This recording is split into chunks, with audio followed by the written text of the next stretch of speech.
You see, if we ever choose not to love God in any way that we have life, then our lives ought to be terminated because we are objectively broken. And this is an appropriate outcome, it seems, because if something breaks, we know that you either throw it away or you fix it.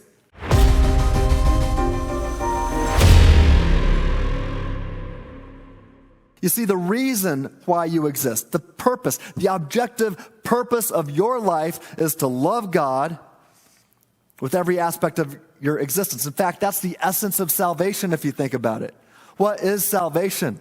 A true love relationship with God, with your Creator. Paul tells us that love never fails. So if you truly love God, you're saved. There's nobody in hell who loves Jesus, and there's nobody in heaven who doesn't love Jesus. It's the essence. Love is the essence of salvation, and that's why God says it's the greatest command. And then he says the second is like it. Everybody love everybody. From your neighbor to those who would consider you to be an enemy, love them. It's all about love, and to do anything other than love is to miss the mark, the very definition of sin. Taken together, love God and love others comprises the way of Jesus. We're talking this morning about why we believe in the truth of Jesus. But he also says that he is the way to live, and his way is love. Love God and love others. Everybody love everybody. The purpose of life is all about love. Don't miss the mark. You see, if we ever choose not to love God in any way that we have life, then our lives ought to be terminated because we are objectively broken. And this is an appropriate outcome, it seems, because if something breaks, we know that you either throw it away or you fix it.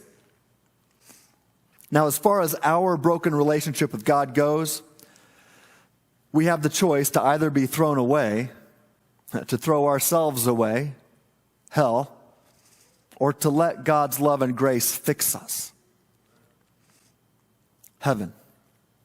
Because of the work of Jesus, the atonement, all people can be fixed and restored as we ought to be in an objective sense. You see, if we choose not to reject God's love and amazing grace, then his love and amazing grace will transform you. It will fix you.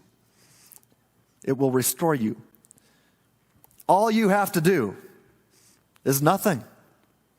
Don't resist God's love and grace. Just do nothing. Don't resist. God will change you. Let him change you.